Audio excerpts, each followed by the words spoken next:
Welcome, everyone. It is Tuesday, February 3rd, 2026, and you're here for the monthly voting meeting of the Athens-Clarke County Mayor and Commission.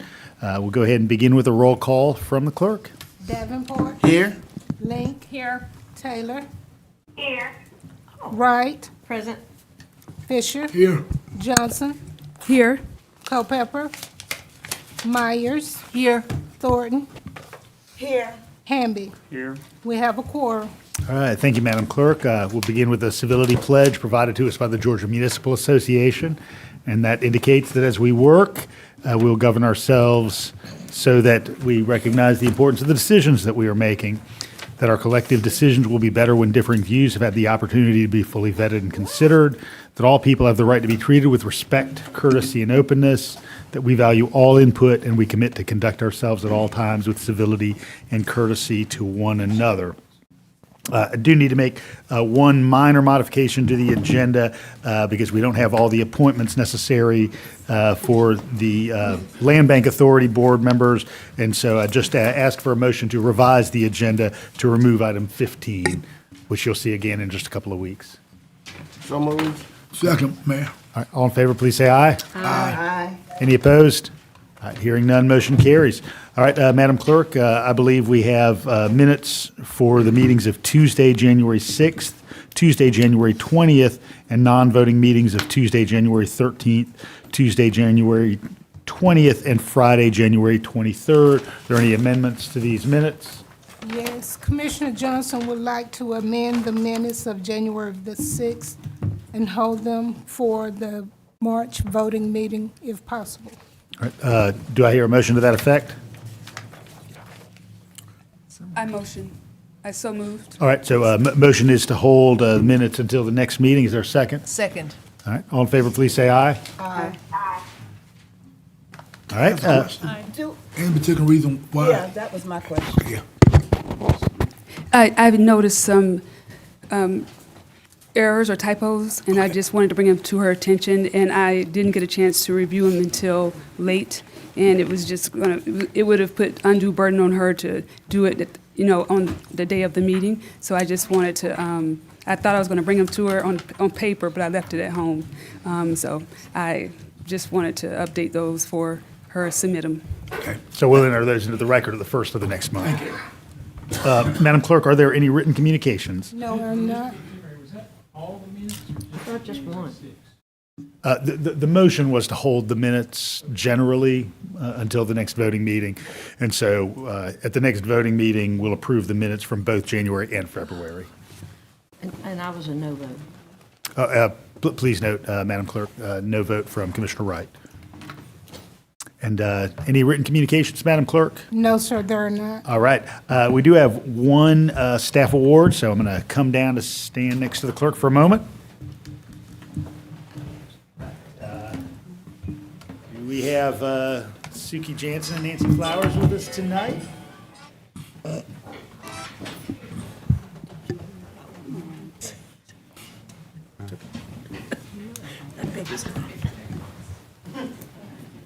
Nancy Flowers gets stuff done.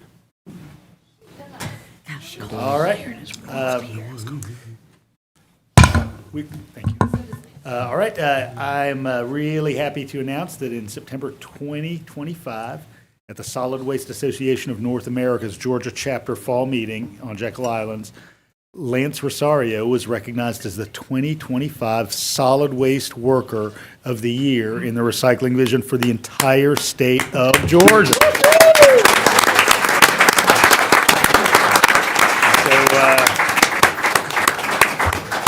So Lance, good to see you, sir. You were nominated by Director Jansen, who wrote that you were considered a leader in the department because of good ideas, great work ethic, integrity, a positive personality, and a dedication to the solid waste department for over 35 years. He started when he was in kindergarten, Fred.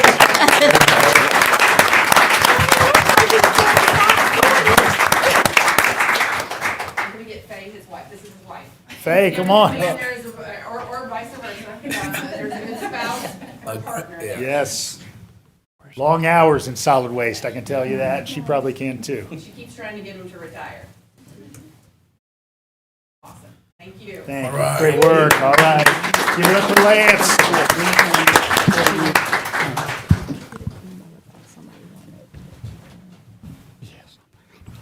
All right, friends, we are going to have several opportunities for public input tonight.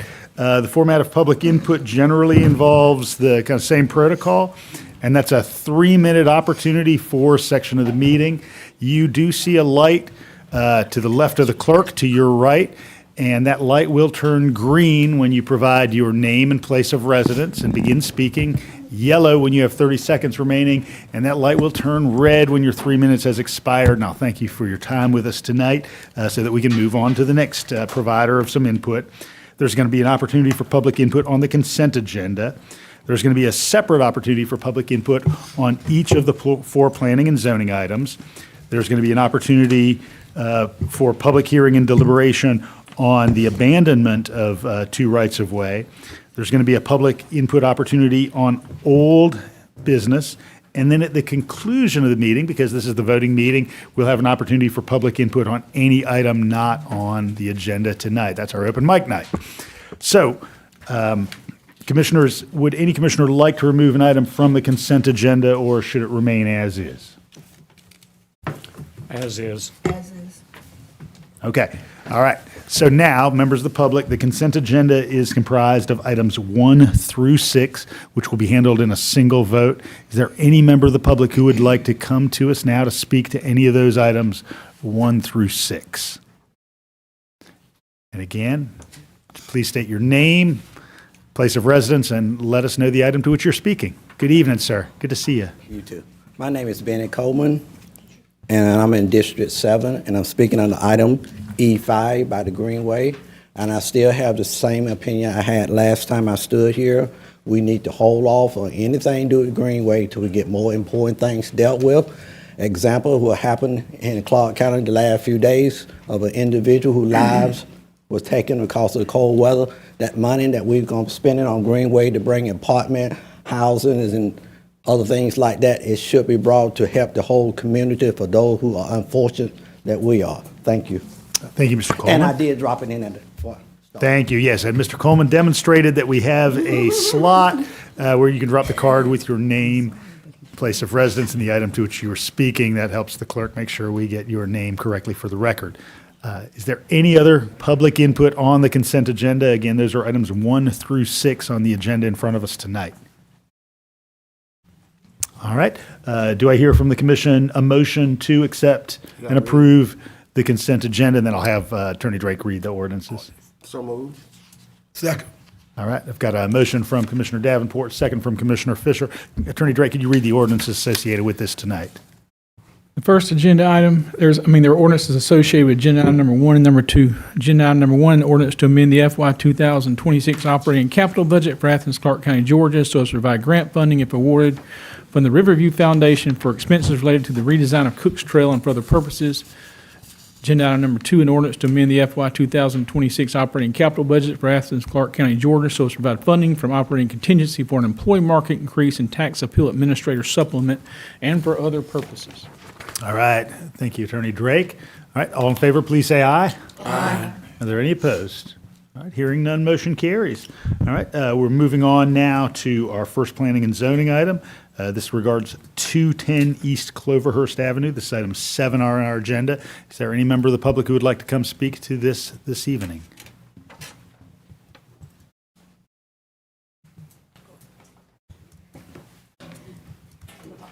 Good evening. Hi, my name's Abby Lohman, and my address is 1062 Reedsboro Road, Williamson, Georgia. My husband Wayne and I own the townhouse located at 210 East Cloverhurst. The property is our second home, which we purchased in 2010 while our daughters were attending UGA. After they graduated, we chose to keep the townhouse because we, along with our daughters and families, love visiting Athens. We've been using Airbnb since 2021, have maintained 5-star reviews with no complaints.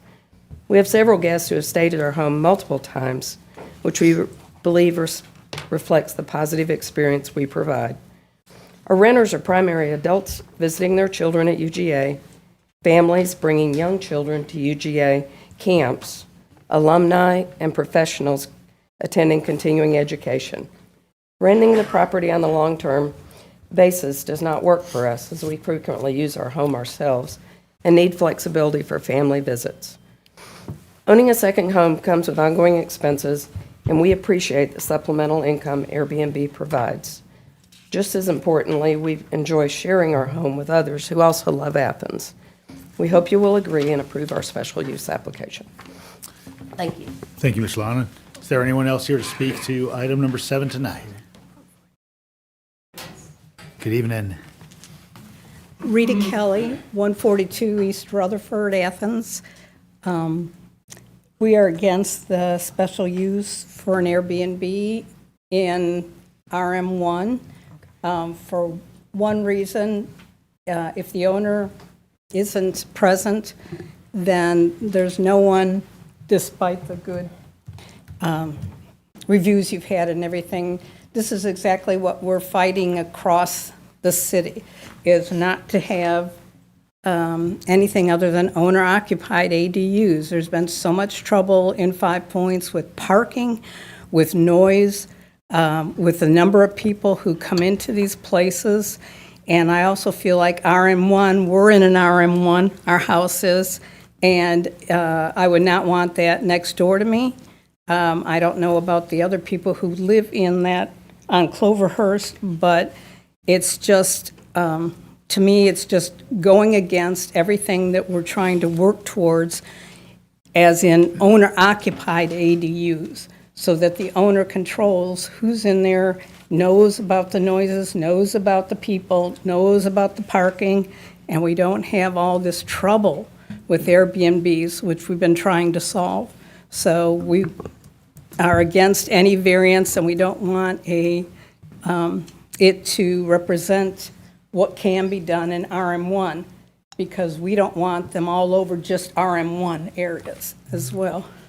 So we don't want it to set a precedent. Thank you. Thank you, Ms. Kelly. Is there anyone else here to speak to item number 7 tonight? All right, seeing none, we'll come to deliberation. This is in District 10. Commissioner Hamby, would you like to place a motion on the floor? Sure, Mayor, I'm going to make a motion to deny.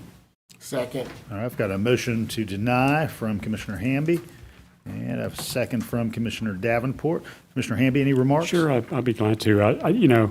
I just am trying to be consistent in my approach towards short-term rentals, and certainly this is not an owner-occupied short-term rental, which could otherwise be a rental for somebody to rent long-term.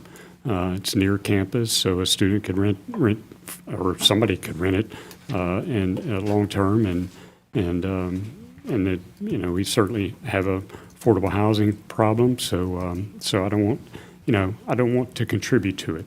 And by denying this, we allow, and it's not owner occupied, so motions to deny. Any further comments, Commissioner Davenport? No, Mr. Mayor. All right. Any others from member of the body? All right, we've got an ordinance. I'm going to have that read by Attorney Drake. Ordinance to amend the code of Athens-Clarke County, Georgia with respect to special use approval in the RM-1 mixed-density residential district for one parcel of land located at 210 East Cloverhurst Avenue, Unit 2, and for other purposes. All right, motion to deny on the floor and a second. All in favor, please say aye. Aye. Are there any opposed to the motion?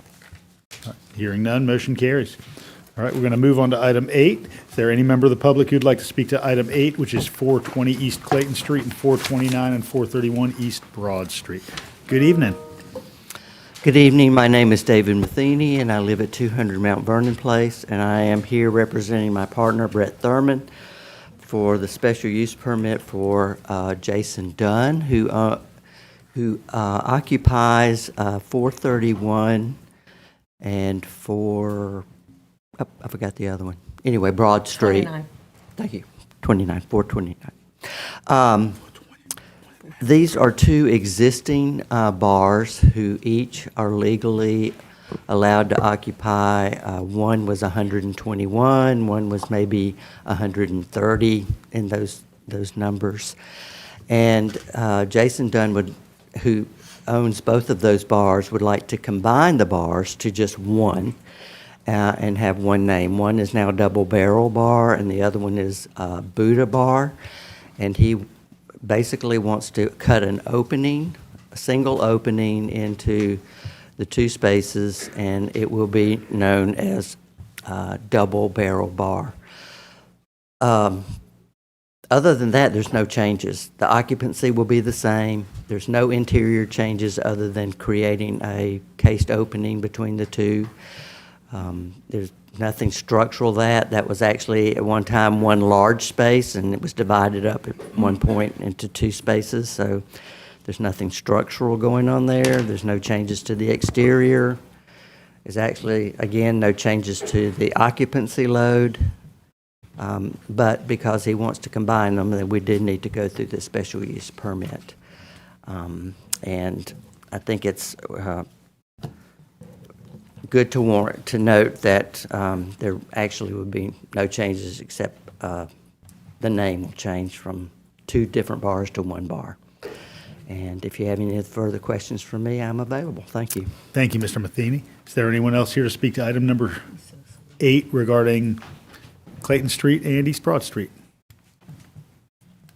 All right, seeing none, we'll come for discussion. Commissioner Wright, this is in District 4. Would you place a motion on the floor Yes, for us? I'd like to make a motion to approve, and just to clarify, the addresses are 429 and 431 Broad Street. All right, motion from Commissioner Wright to approve. Is there a second? Second. All right, I've got a second from Commissioner Fisher. Commissioner Wright, any remarks? Yeah, again, I think this is going to modernize the fire marshal's criteria for this location. I think it's really appropriate that the 2 sort of shotgun bar layouts will be double barrel with this new configuration. That just gets us down to one liquor license and 1 bar, and that this person has, I have not had any complaints from them as one of our liquor license in the community, so I think that's a positive as well. And then Commissioner Link had comments about wanting food service increases, and I did learn last week at the Board of Health that last year we had 36 new service permits for food service in our community. So coming soon, I'm not sure where all those are, but that's 36 more food service places coming. So just wanted to add that tidbit. You don't have to go hungry in Athens. All right, there's a motion on the floor from Commissioner Wright. Commissioner Fisher, any further remarks? Any others from members of the body?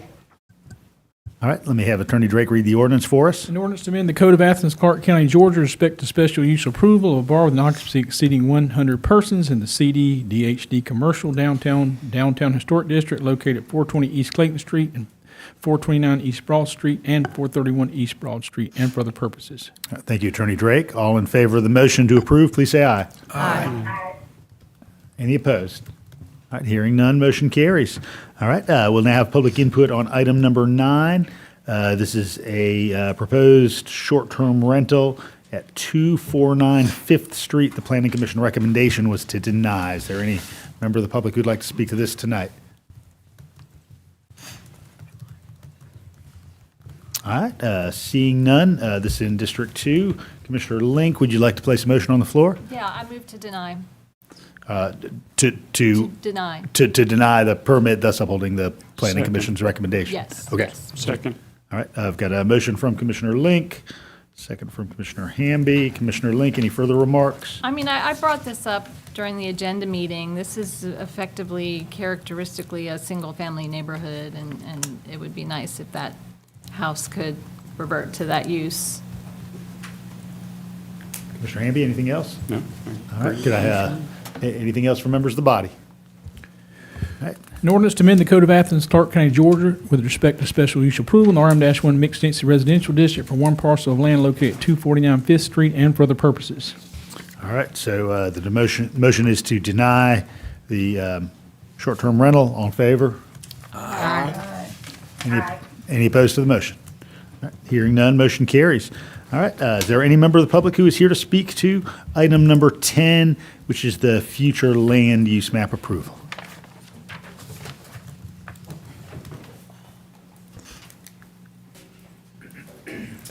Hello. Good evening. My name's Edward Kelly. I live at 142 East Rutherford in Athens. And In reading over the land use program, it's quite detailed and kind of a little hard to understand, but it seems like there may be a push to try to solve the affordability housing project by, one of the aspects is to shoehorn more housing into areas by having people add on to their house or put an apartment over a garage or such. And in reality, I don't think that's going to happen very much with just single-family homeowners who've lived here a while. It's going to be investors, basically people from outside our area, not our electorate people, who are looking to buy up properties with just the right mix of aspects where they can shoehorn a bunch of bedrooms into a property. And they're not looking at it from a standpoint of being affordable. Look at the project which I spoke about months ago at 160 East Rutherford, where they took a 3-bedroom rental house, and now there's 4 buildings and 14 bedrooms and 17 parking spaces. And that's the outside investors, and they're not looking to rent them for cheap.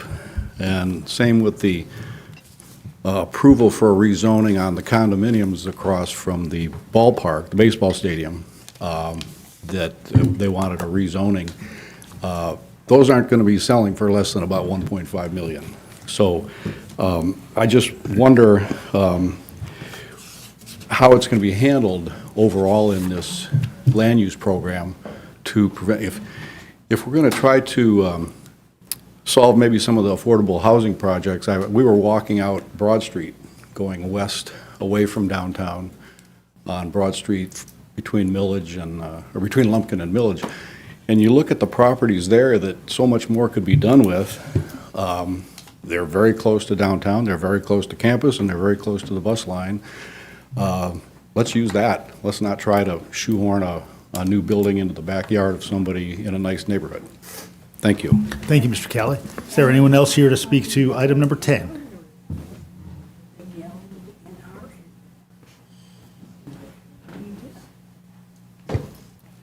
Could I speak again for a second? Yeah, for a Because separate item, you certainly can. it's designated on the future land use plan that our area now could be zoned the same as Millage and Lumpkin.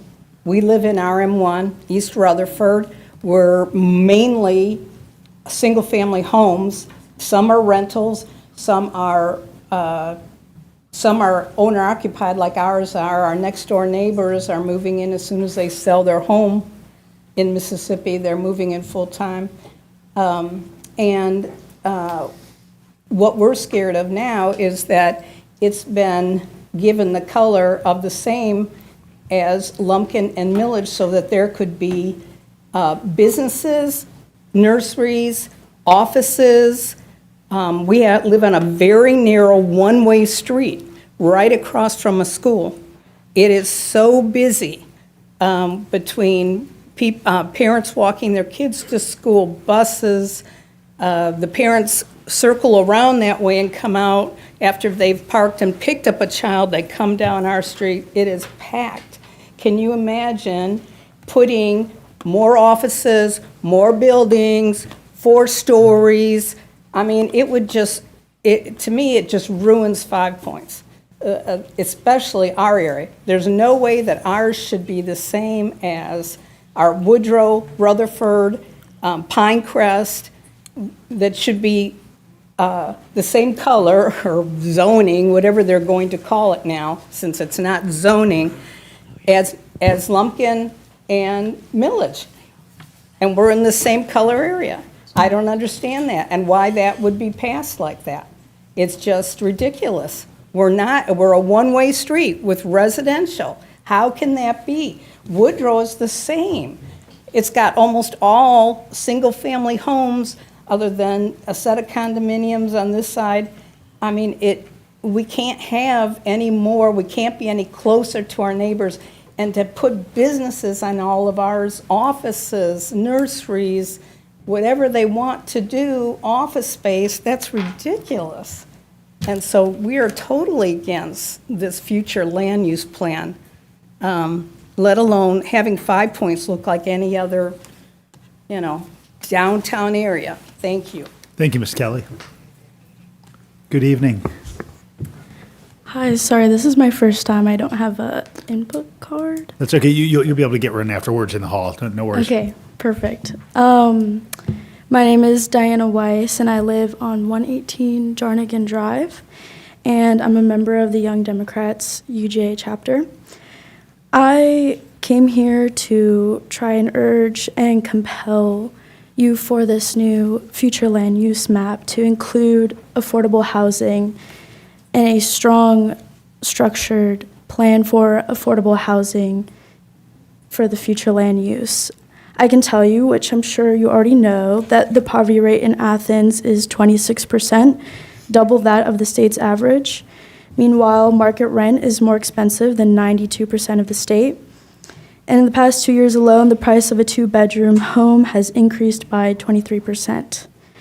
These numbers are jarring, but I want to tell you what I've personally seen. I've walked down the railroads of Athens, and where there are no homes, just all the wild kudzu. And just off the side of one railroad, there was this man. And from afar, I could see him drying clothes propped up on sticks, a makeshift fire as a kitchen, a tent as a sheltered bed, and blue tarp as walls. In a county that failed to support him, that is the kind of home that he found himself in. I think of him now, facing this unprecedented ice and snow in Athens, Georgia. And I think of all the people that are one paycheck away from being where he is. It's beautifully profitable for the private developers in Athens to continuously cater to wealthy college students. But unless we want a man's home, this man's home, to be the new norm, simply, we must incentivize inclusionary development in Athens by implementing high-density zoning incentives that would allow developers to build at a higher density than normally permitted by zoning laws, that would bolster affordable housing development and accommodate more residents within urban areas of Athens, and reduce housing costs for low-income households. Thank you, Ms. Weiss. Is there anyone else here to speak to item number 10 tonight? Good evening. Afternoon. My name is Barbara Daniel. I think that land trust map should be for low employment people that don't have anywhere to stay. It hardened my heart so bad to know the incident that happened in Clarke County of death from the weather. But I can remember telling y'all from in 2022 that the Lord gonna show y'all something. But it seemed to be the same thing over and over and over again. He's coming and he letting y'all know, but you're taking it for granted. And I feel so sorry that this stuff going on here in Athens. I've been here all my life. Everything y'all talk about. You promised me in 2023 that y'all weren't gonna build no more student houses. I'm finding out more and more student houses are coming. Then you also promised you were gonna do all you could do for the low-income people. Now they don't got to be from the low-income people to the poor people. And the same thing still going on and on. Land trust should and will build some low-income houses. Now we sat here thinking that everything gonna be fine, but I've been here 3 years, and we got a new election coming up. We are tired. We are tired. We've been promised this and we've been promised that. We've been promised. Now the promise is broken. We are tired. You all gonna have to make some decision on what y'all gonna do, or he will. And when he do, it's gonna be awful. So I'm asking all the election that going around here now, it's time for a new change. It's gonna have to be a new change, because I've been here 3 years fighting the same battle, and I still get the same smirk on the same people's faces. So land trust should be affordable home for low-income people, poor forth. We got poor people because we got a lot of rich people in Athens. They got home. These people that pass on in the snow and ice, y'all should be ashamed of yourself. But God got you. Thank you, Ms. Daniel. Is there anyone else here to speak to item number 10 this evening?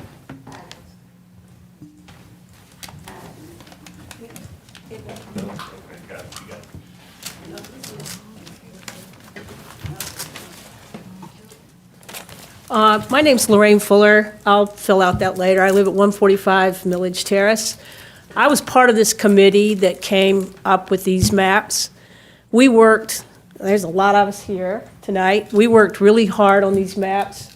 We spent 1 to 2 days, every week? Every other week? Lots. We spent a lot of time on these maps. And I feel like I would like to thank you guys for letting the community, a community committee like this, spend as much time as we did developing these maps. And I feel like we really tried to keep the character of the county to go into the future.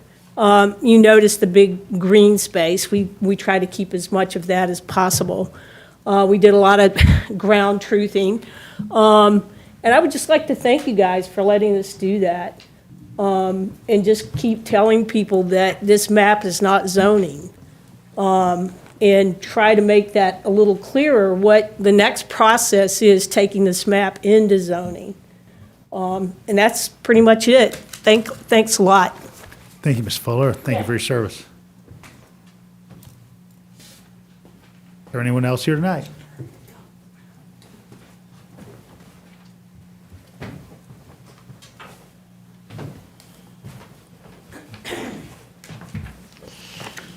Good evening. Hi, my name is Sam Stabler.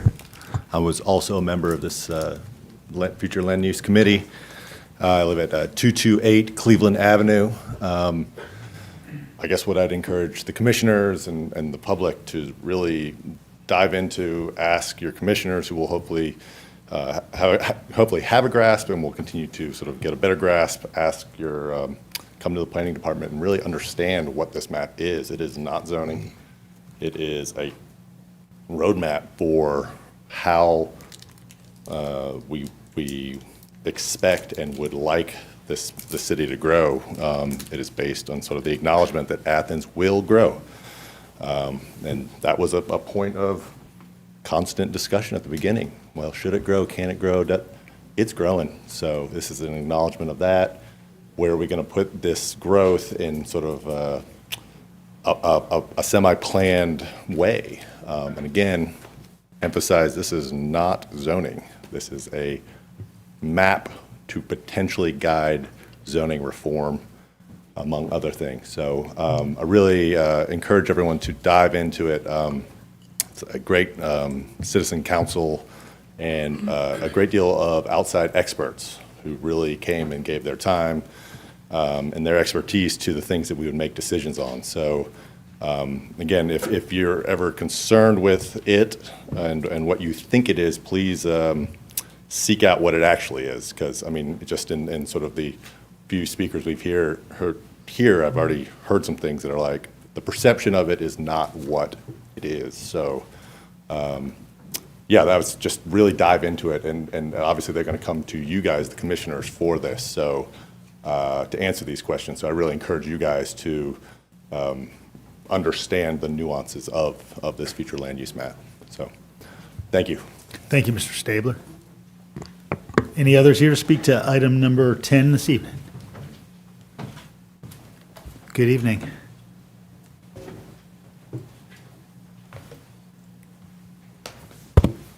Mr. Mayor and Commissioners, my name is Kent Middleton. I live on 195 Clyde Road in District 8, and I served also on the steering committee. I want to thank the Mayor and Commission for creating a future land use process that includes considerable public input. I particularly appreciate the language in the category designations for town centers, neighborhood centers, and minor corridors. These designations will allow citizens and planners and developers and the mayor and commission itself to seek and expect moderate growth that retains a neighborhood scale and is not dominated by automobiles. Town centers and neighborhood centers in many Clarke County locations are a mixed-use development of mid-level intensity. Their design is supposed to be to have a cohesive character compatible with surrounding neighborhoods. Town centers and neighborhood centers are places where people are supposed to be able to live, work, and play. And they are places designed for walking, biking, and access to transit. Town centers should have dedicated open spaces. Gas stations and drive-throughs and other auto-oriented uses are not included in these areas. Similarly, the designation of minor corridor foresees growth at a neighborhood scale. One can expect Main Street storefronts and boulevards with cars and buses, and also pedestrians and bikers. On minor corridors, one can expect perhaps some cafe seating, street trees, sidewalk furniture, and traffic calming measures.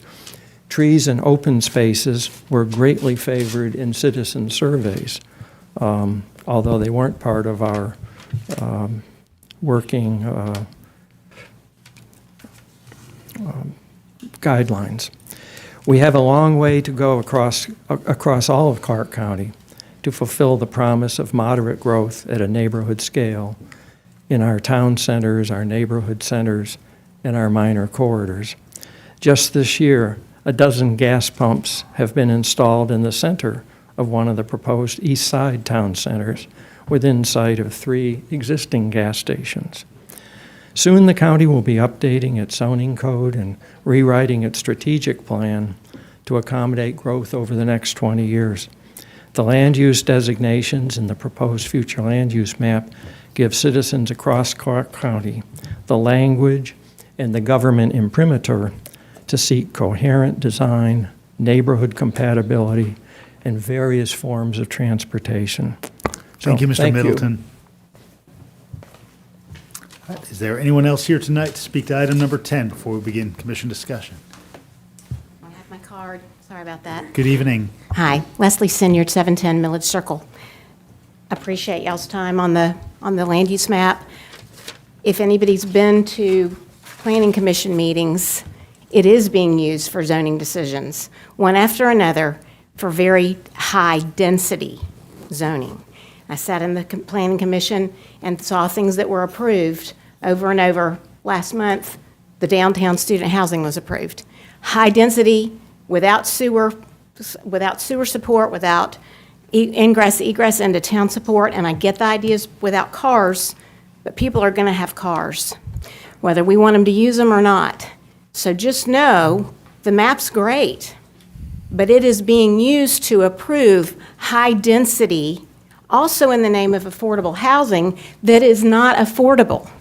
And we see development after development, and what they're charging per month is not affordable.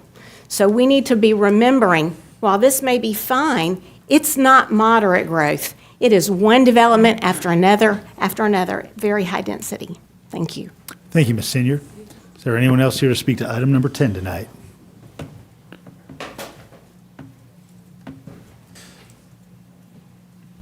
Good evening. Good evening. My name is Alex Sams. My address is 100 Tipperary Road, Athens, Georgia.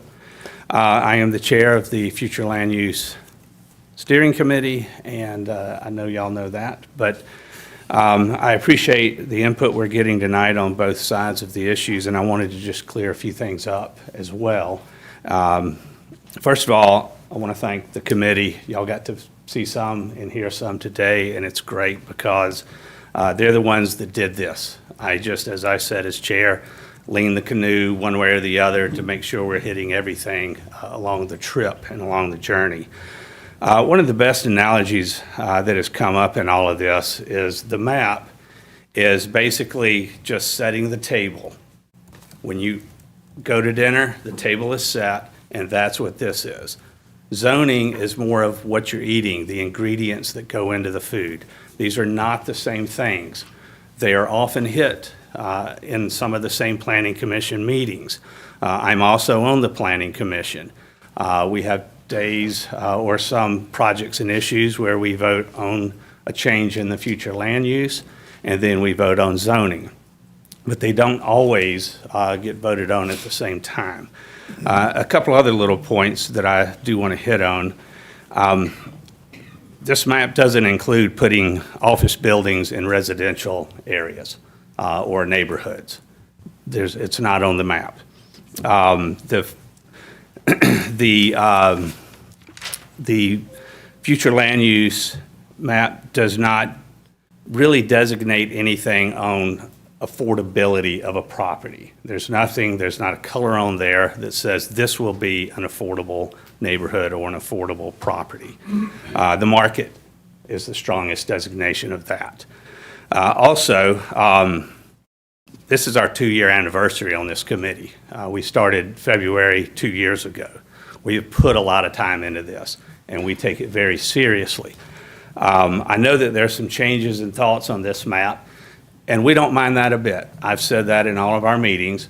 This map will possibly and probably change a little bit from the map that we offered to y'all. That's fine. This is the people's map. It shouldn't just stop with the people's committee. It needs to go through the process. The Planning Commission has already voted this forward, and now it's y'all's time to take each property and go forward with that. So I just wanted to hit on a couple of those things and let you know that again, and remind y'all that this is basically setting the table. It is what is going to encourage developers, builders, homeowners, and potential buyers, when they come in the area, they see where these items are going and where the properties will be going. Thank you. Thank you, Mr. Sams. Is there anyone else here to speak to item number 10 this evening? All right. I know for commissioners, there's been a series of small-scale recommendations for changes. I want certainly commissioners to be able to kind of view those and absorb those kind of within the total context of the map. And I know commissioners also were very interested in seeing how the future land use map overlays with the service delivery plan that we're going to be speaking about a week from tonight, or in fact in the afternoon, a week from today, at our work session. So certainly if a commissioner would like to just place a motion on the floor to hold this until next month. So moved. I'd accept that motion. Second. I'll second it. All right. Thornton, second. All right, got a motion from Commissioner Link and a second from Commissioner Thornton to hold. All right. Commissioner Link, any follow-up? No, I have incoming requests from constituents, and we have more to talk about. Commissioner Thornton? Well, I know that the recommendation is to hold for until next month. I think that Commissioner Davenport, maybe a month or two, suggested March or April. Yeah, I gave an option. But I would like to suggest until April, because after talking to my colleague, Commissioner Myers, she will not be here in March. And I think this is such an important subject that all the commissioners should be here. She's going to be out the country. Is that a substitute motion? Commissioner It's a Link, would you like to kind of make a I'm fine with modification? that. All right, so motion and second is to hold till April. All right, any further input? Commissioner Myers? Yeah, I just want to follow up with a couple of comments and requests for staff. One is that I shared with the commission the wonderful District 8 version of this PDF, of this map, and I hope that we could all get PDFs of our specific districts. There's wonderful technology with these maps online, but you cannot zoom in, you cannot see them very well as commissioners. And of course, in my little computer at home, the fancy maps where you can slide between the old and the new don't appear at all. So it's very hard to do that evaluation. So I think it would help us all to do that. I'd also ask staff if there's any way to facilitate a smoother process when we do have tweaks, like Mr. Sams mentioned. He realizes there might be tweaks at the commission level, and I know we did that in a slightly clumsy way this week, and perhaps you could facilitate somehow getting those together in some smoother way, because we are able to look more deeply in it. I mean, the CDO that we're not following through on, there's one parcel. I mean, I in District 8 that I wanted to look at, change, revise, and I don't even know if 1,000 or 2,000 would be a small number for how many parcels there are in my district. So I'm not talking about major changes, but to have a smoother process where we can look a little more closely and make those tweaks if they're needed in there. And then the other thing I just say is that we can all, up here among my colleagues, be really respectful of the tweaks that we're suggesting and make sure that we're suggesting tweaks in our own districts, and if we see something in someone else's, that we talk directly to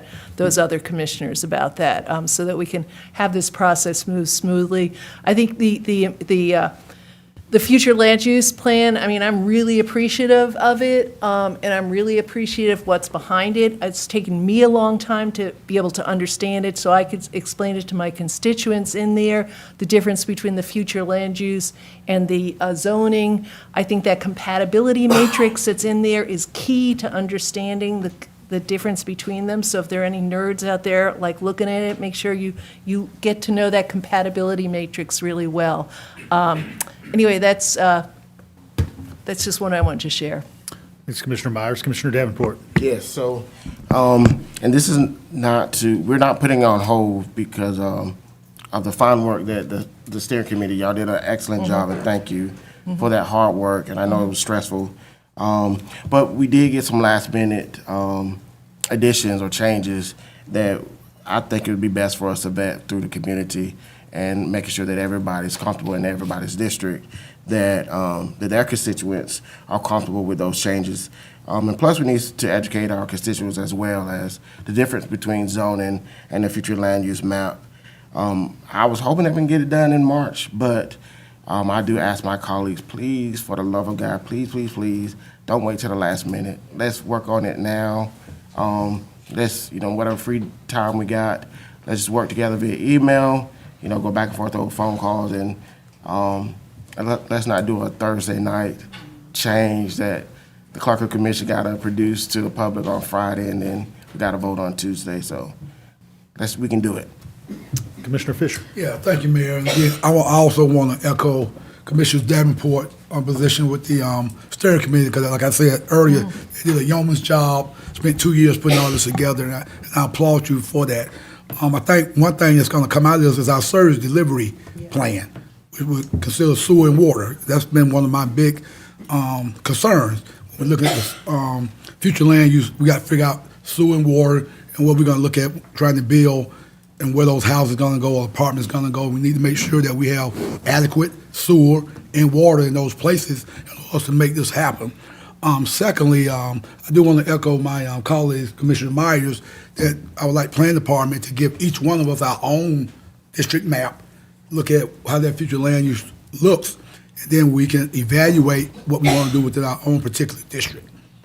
I look at District 5, I got 3 major single-family developments going on within District 5 right now.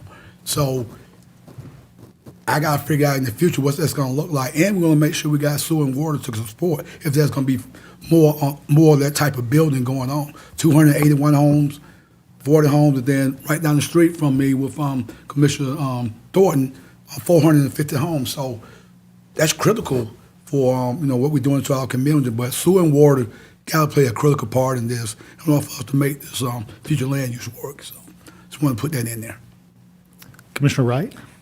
Yeah, I think that having more time and us having the service delivery plan coming forward and us having confidence, I trust that what Manager Bob had said last meeting about how staff has been putting it together, but we need to make sure that we can speak about how that has been merging with what the committee's been doing as well. And I guess we probably need to have some clarity on the process of when a commissioner's making changes to this, as Commissioner Myers recommended, it would be, appropriate to speak to the other commissioners who you're changing things in their district for.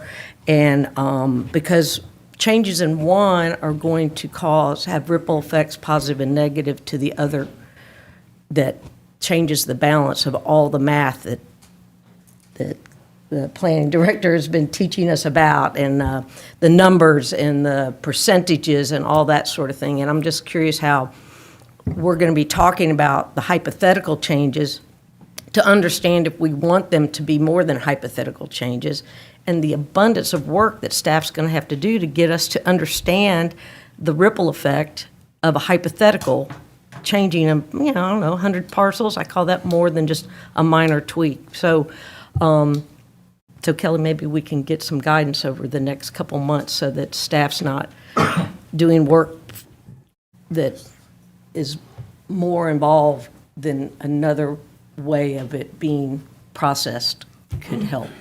I just don't want this to be a burden for staff. I'll work with the manager to put a memo together around that. Yeah, thank you. Commissioner Thornton.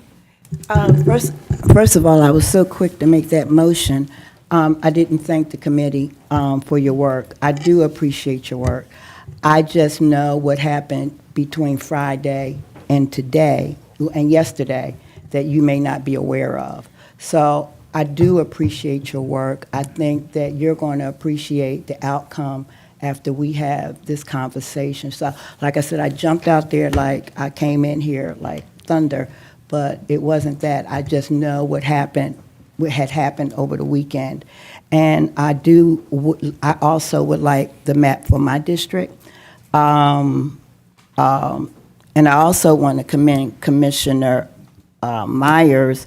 I went to her future land town hall.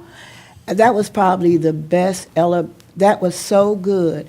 And every district should have that kind of conversation. She broke it down.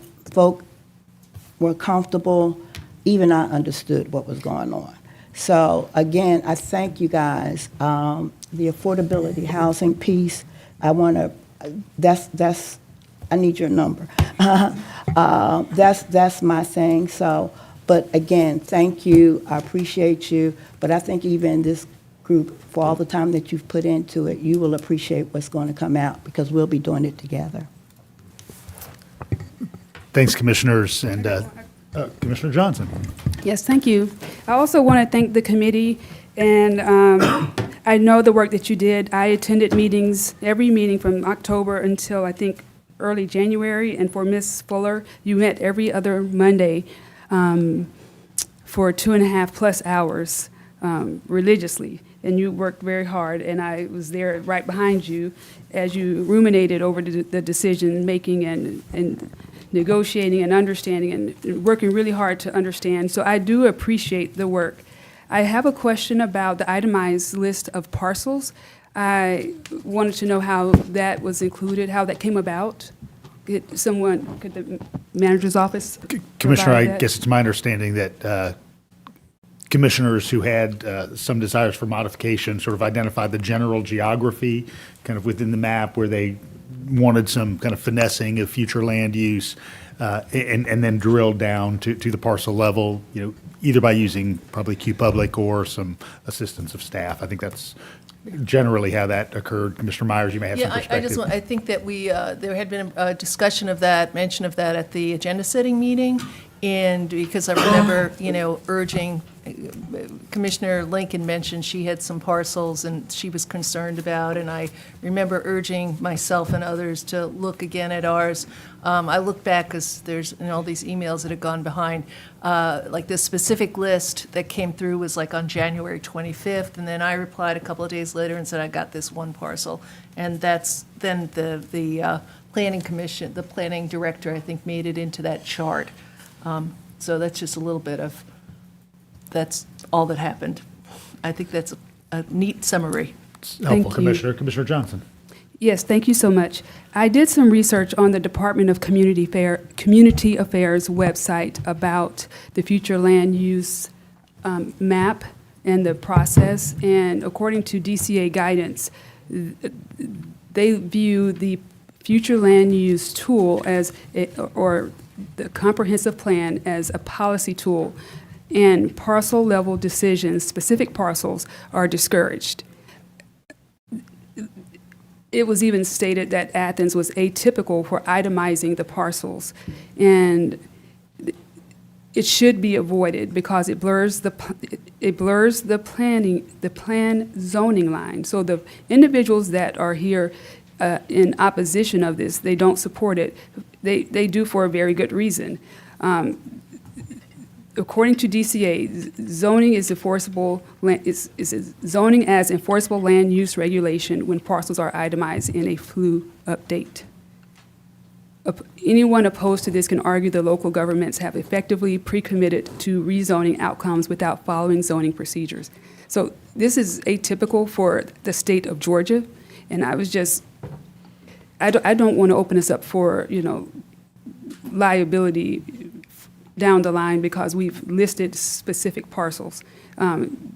They recommend general areas, noting general areas on a map, but not identifying parcels. That's the Department of Community Affairs guidance on future land use planning maps. Thank you, Commissioner Johnson. Just want to make a couple notes. Appreciate everybody coming out. Appreciate commissioners' input and attention to their districts and attention to wanting to get the best out of the future of Clarke County. For those of you of a certain age, you may remember those science encyclopedias that included the anatomy transparencies of the human body. You probably remember seeing the circulatory system and the bone structure and the musculature and the limbic system and everything kind of in these series of plastic transparencies. In some ways, what we're doing with the future land use map as the foundation is putting together the anatomy of the community. And so the future land use map is just one layer of that anatomy. It's a kind of very generalized idea of saying, generally speaking, these are the sorts of things that we expect to happen in different areas. Zoning is a different layer of the anatomy of the community. It's saying much more specifically, here are the sorts of buildings, the sorts of uses, and those kind of aesthetic or structural components that we expect, parcel by parcel, square foot by square foot. And then what we're going to talk about in a week is the public service delivery plan, where we say that layer is, here's where we have water lines, and here's where we have sewer lines, and here's, generally speaking, how large they are and the capacity they have. There are a lot of other things that can go on top of that, and sometimes that includes affordability components, tools that may be employed in a variety of places that may move around the community. So I like to think about all the work we do in those terms.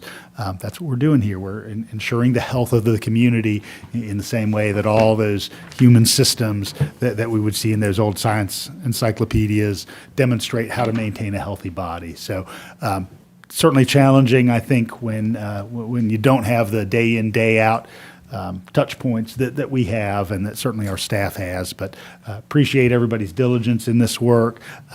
Certain that we're going to move to a conclusion of this first Tuesday, April. But given our legal responsibility, I'm going to have Attorney Drake read the ordinance here that we're going to hold until April. An ordinance to amend the Code of Athens-Clarke County, Georgia with respect to adoption of a future development map and for other purposes. All right, we have a motion to hold till April and a second. All in favor, please say aye. Aye. Any opposed? All right, hearing none, motion carries. Thanks, everybody. All right, moving on, we've got a little bit of an unusual activity that we do maybe a couple times a year, and that's a public hearing and deliberation to adopt resolutions regarding abandonment and disposition of some rights-of-way that are no longer needed. Is there any member of the public now who would like to speak to either item 11 or 12? These are two different public rights-of-way abandonments that we're going to be completing tonight. Good evening. Good evening. My name is Buck Bacon. I'm with W&A Engineering. Our office is located at 355 Oneida Street, and I'm here speaking on behalf of item number 12. We represent both Mallory and Evans and Core Spaces. Those are the buyer and seller of the respective tracts related to the core redevelopment, and certainly have nothing else to add to the agenda item just want to be here in case you have any questions or comments. Thank you, Mr. Bacon. you. I appreciate it. Is there anyone else here to speak to either items 11 or 12 tonight?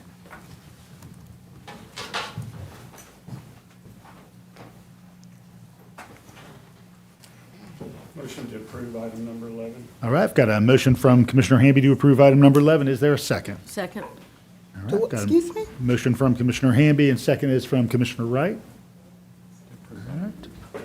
No, Commissioner Hamby, any remarks regarding item 11? Number 11 too. Commissioner Hamby, any remarks? No, sir, I don't. Anything else, Commissioner Wright? I'm ready to vote. All right, yeah. Anything else from any member of the body? He's good. Does this require an ordinance? Nope. All right, all in favor, please say aye. Aye.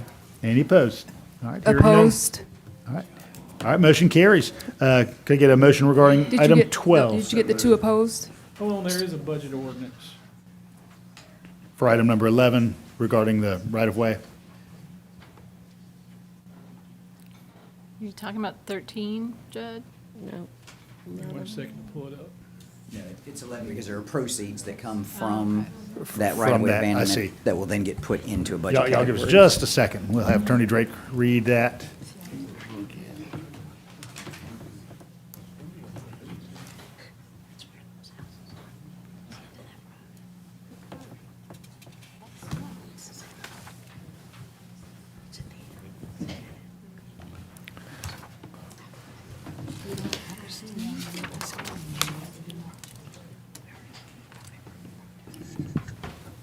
An ordinance to amend the FY 2026 operating capital budget for Athens-Clarke County, Georgia, so as to provide funding from the sale of Puritan Lane Road and associated right-of-way to fund local road improvement and for other purposes.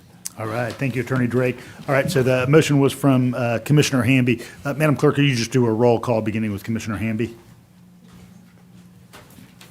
Hamby, Yes. Davenport, Yes? Link, Yes. Taylor. Taylor, No. Wright, Yes. Fisher, Yeah. Johnson, No. Culpepper, Myers, Yes. Thornton. Yes. Okay. 2 noes and 7 yes. Thank you, Madam Clerk. All right, moving on to 12. Could a commissioner place an item on the, motion on the floor, please? I've got a motion from Commissioner Hamby. Is there a second? Second. I've got a second from Commissioner Link. Commissioner Hamby, any remarks? Commissioner Link, anything? Nope. All right, anything else from members of the body? All right, I'll have Attorney Drake read the ordinance regarding number 12. There is not a ordinance. There's no ordinance because the transfer happened in a prior item. Yeah. Thank you. All right. All in favor, please say aye. Aye. Any opposed? Opposed? All right. Better do roll call. Please note, Commissioner Fisher, Commissioner Johnson, and Commissioner Taylor opposed to item number 12.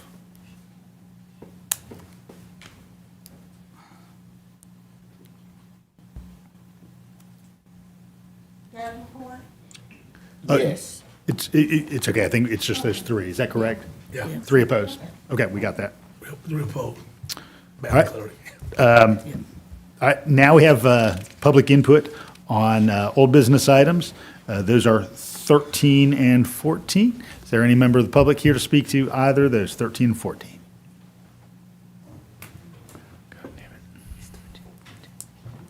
All right, seeing none, we'll come to commission for deliberation. Item 13 is prospective relocation of mill houses from 110 Puritan Lane and 1060 Macon Highway. Staff recommendation is to not provide expenditures toward this effect. Is there a motion that the commissioner would like to place on the floor? I would like to make a motion to hold this for 30 days. I have some new information that I would like to share. I'll So- second. Okay. All right, motion is to hold from Commissioner Thornton, second from Commissioner Link. All right.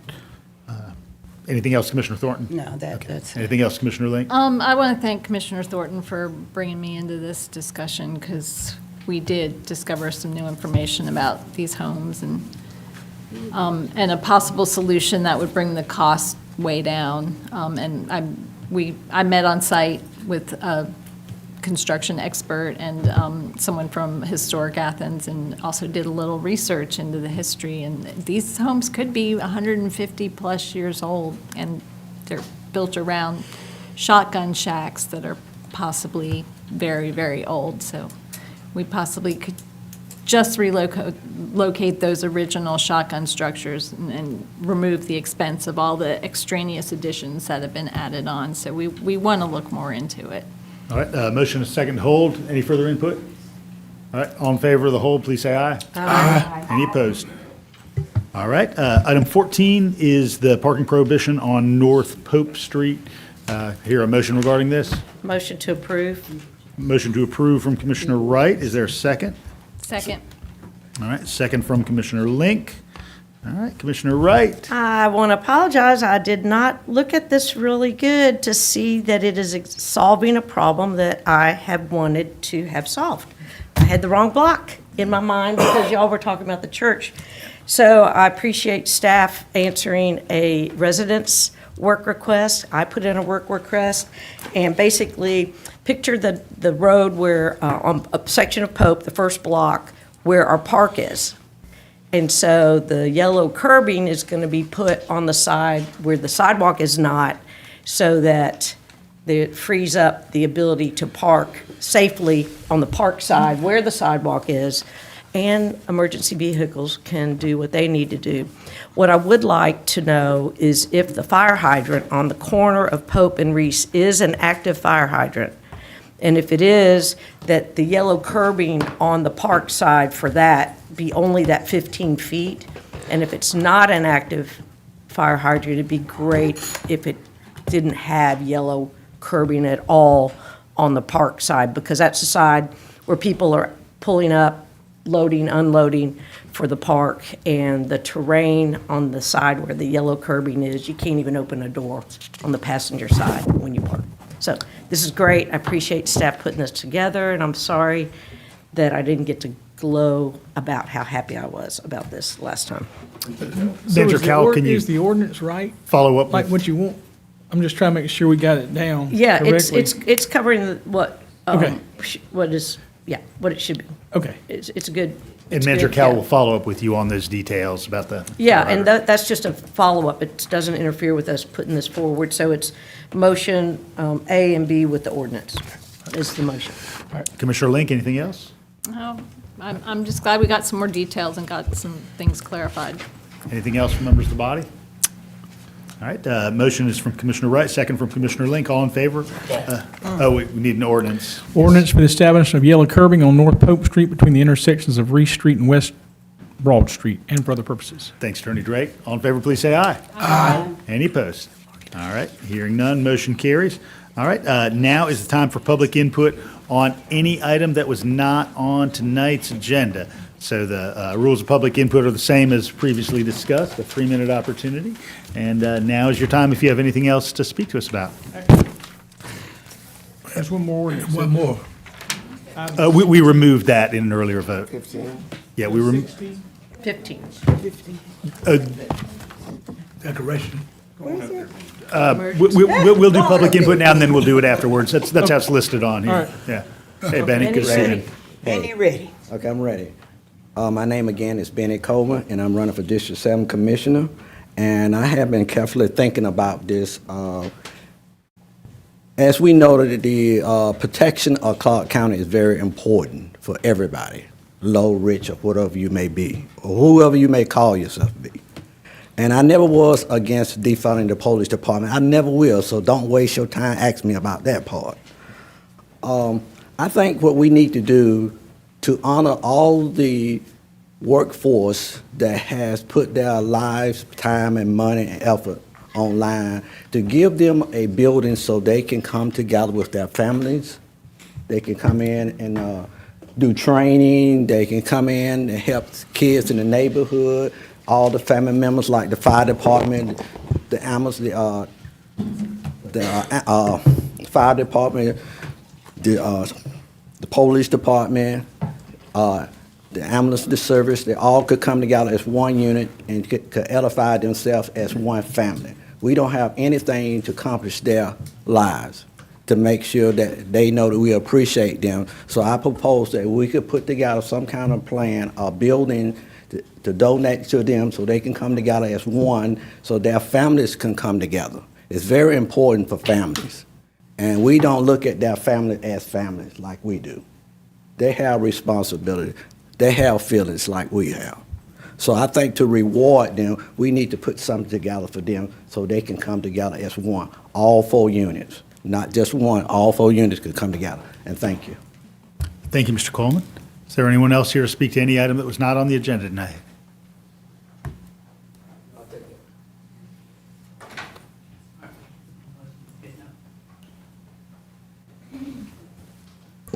Good evening. My name is Barbara Barnett, and I live at 330 Athens Road, Winterville, Georgia. And I'm here to ask that you consider naming the East Athens Bridge after my mother, the late Jessie Barnett, who was one of the 4 trailblazers, along with Miss Evelyn Neely, Miss Miriam Moore, and Miss Virginia Walker, who was making differences in Clarke County. Over 50 years ago, my mother was out in the community knocking on doors on the east side, talking with the residents to see what kind of improvement that they needed in their community. So when Lyndon Johnson declared war on poverty, Athens was considered a model city. And there was a grant in the amount of $117,230 from Model City to reconstruct the East Broad Bridge. It was replaced. There was a bridge that only allowed one-way traffic. And the resident was really concerned about this. And they said that that was one of their top priority. So when that money came in from Model City, Ms. Barnett wanted to make sure that the people, the residents on the east side voices was heard and that they reconstruct that bridge. So back in 1971, that's what they did. Ms. Barnett served as the chairman of the Physical Environment Task Force. And she worked many hours making sure that that bridge was reconstructed and the residents, voices was heard. They also made it possible if you're going down East Broad from the, downtown toward the east side, Ms. Barnett was responsible for opening up that highway so that that traffic could go back and forth. So I'm just here this evening to ask that you consider, please, naming the East Broad after her. She spent so many hours, times, and just making sure that the residents on the east side got what they asked for. Thank you. Thank you, Ms. Barnett. Is there anyone else here to speak to any item tonight not on our agenda? All right, seeing none, have a couple of things.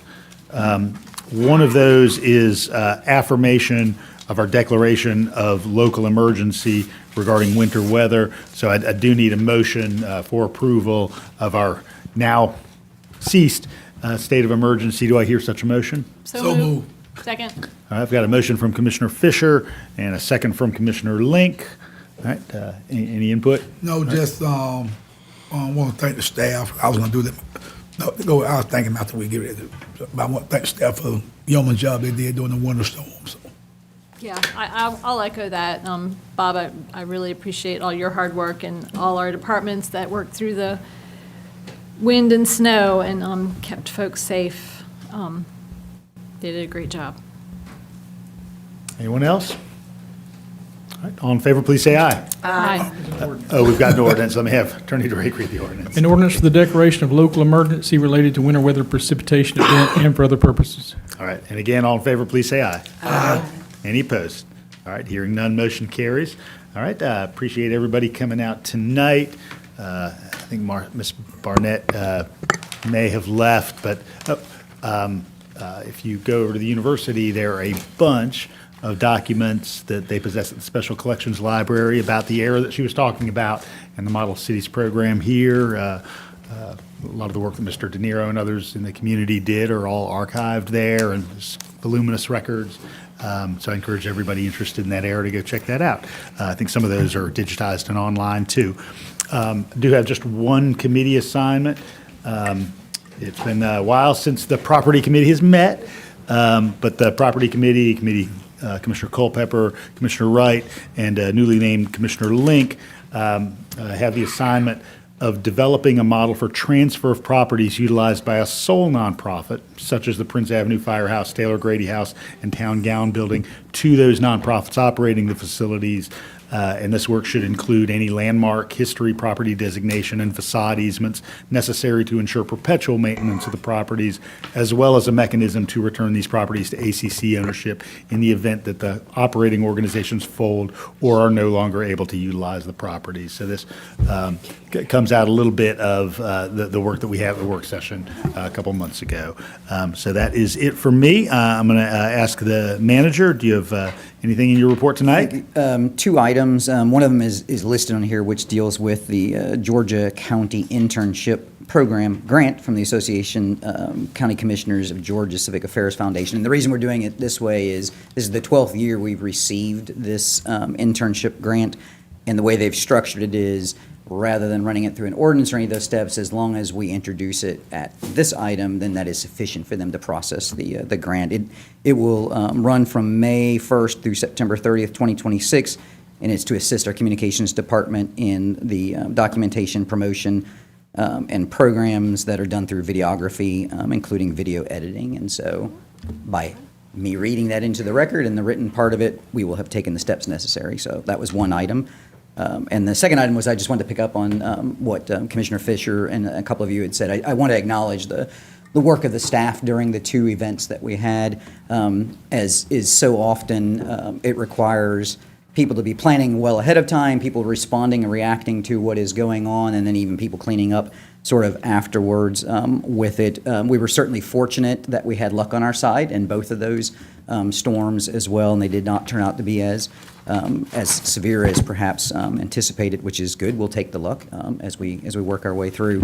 But as is often the case with these two, everybody knows these to be an ice storm, and they know them to be a snowstorm. And that's what we were responding to, and that is what we were responding to. But inevitably, through those, there are always things going on inside of those. So an example is at the peak of the snowstorm, when the snow is coming down at its greatest intensity, there also happened to be a water main break in 5 Points. And so not only did we have crews trying to figure out how to deal with snow, we had crews literally standing in the snow, in water, fixing water mains, and certainly want to acknowledge those efforts. And there were a lot of folks from public safety all the way through others. But I do want to call out two in particular, and I do this at risk of forgetting other folks. But these two folks I really want to highlight kind of the work that they did. And the first, of course, is Meredith Barnum, who is our emergency management coordinator.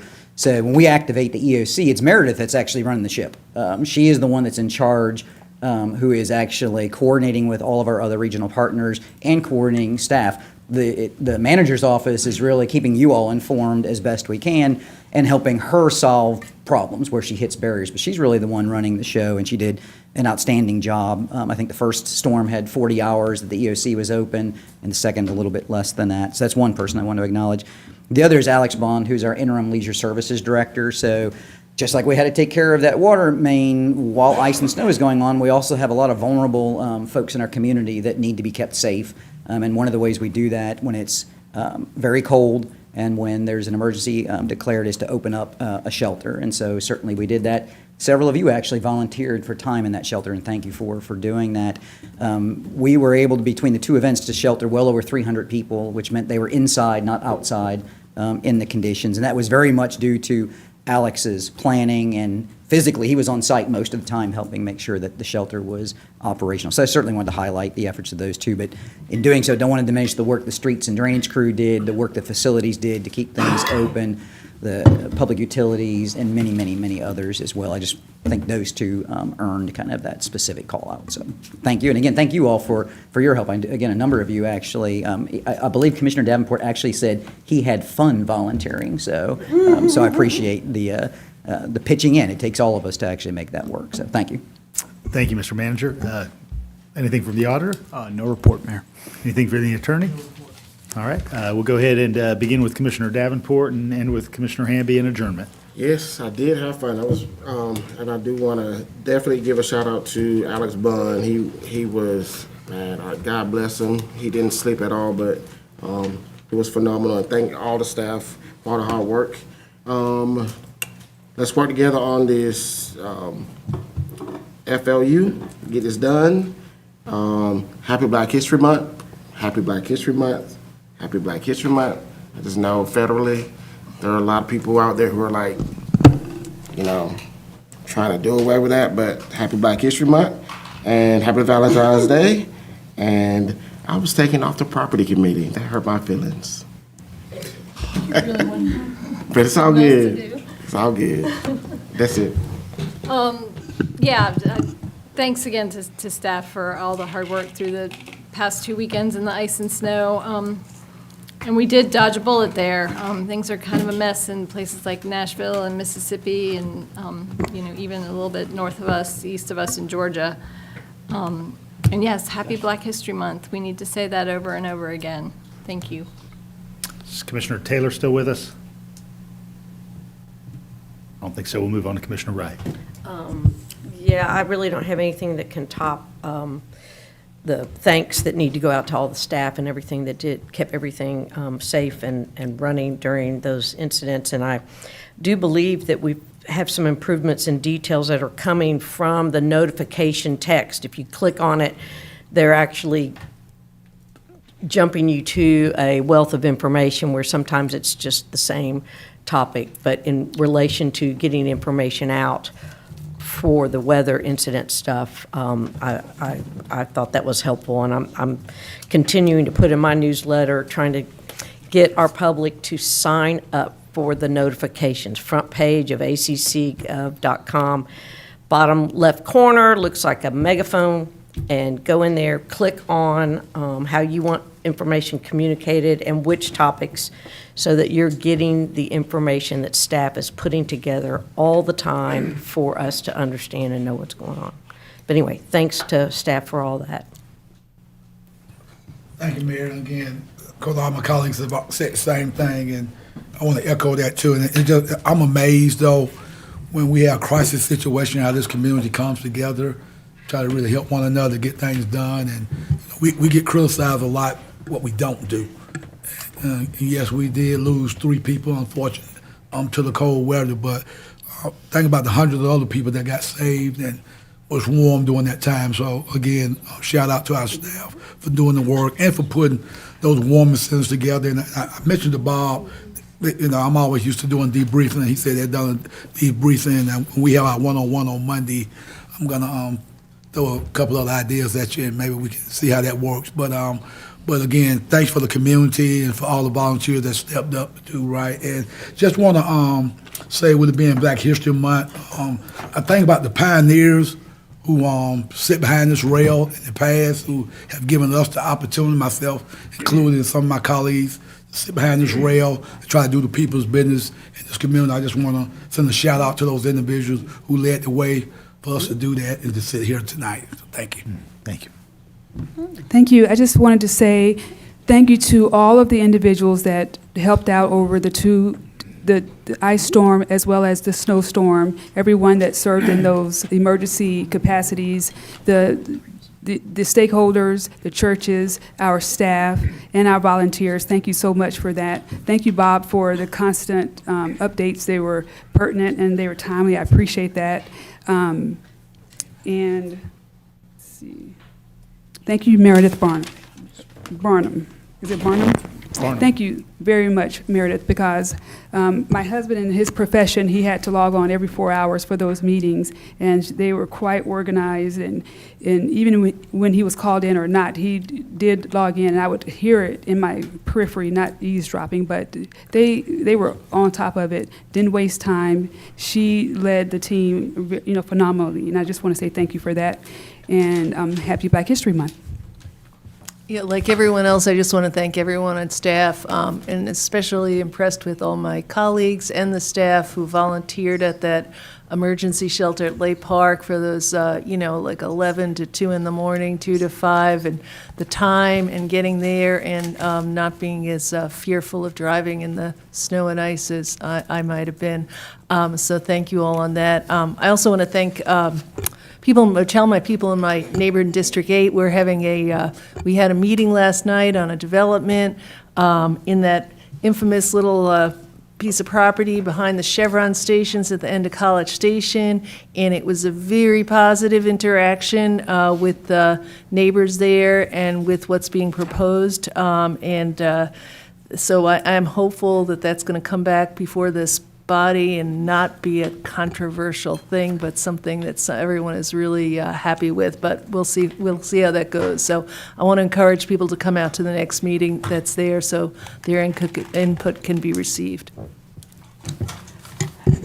I definitely have to thank Meredith and Alex and Bob. Even though you were sending the information from them, I sent the information by text to my constituents in my district, so I looked really smart. But we know it was Meredith at the end of the day. I did have mixed emotions, and I think I sent a text to my colleagues about my stay. It was very rewarding. It was very rewarding because I heard homeless people talk about faith and God. They were playing Marvin Sapp in the gym, and we who have a roof over our heads, we complain and whine, and these folk are making the best of a bad situation. And some cleaned up, and we didn't even have to ask them to clean up. It was really emotional. I think the saddest part for me were these two little girls, their mother, and I sent this out, these two little girls that stayed in the shelter and had to leave by 12. But before a mother put them in the car to leave, they were playing in the snow. And they didn't know they were homeless. They looked like average little well-to-do kids playing in the snow. We've got to do a whole bunch better than what we're doing, because while we were able to do that, I think Commissioner Fisher mentioned, we also had 3 deaths during the snow season of homeless people. Folk, we can't put a price on life. And I really get bothered when we do kick the can down the road about housing and homelessness. I do get bothered, so y'all know that, because nobody should die in the snow by themselves because we getting caught up in bureaucracy and policy. Sometimes you got to step out your comfort zone. Oh, I didn't have to drive. Meredith arranged for me to be picked up. They pick you up. They pick you up. The police picked me up one night, and then the other time, Leisure Services picked me up. My drivers came from Oglethorpe and Commerce. So, yeah, you ain't got no more excuse. But it was an amazing experience, and it just strengthened me more to do more. Make a motion to adjourn, Mayor. Second. So I need, I just need a dual motion. I need a motion to enter into executive session for discussion of real estate acquisition and/or disposal, and to adjourn upon conclusion of that. So move on both of those. All right. All in favor, please say aye. Aye. Any opposed? All right, everybody. Thank you, members of the public. We appreciate it. We're entering executive session now. Hope you have a beautiful night.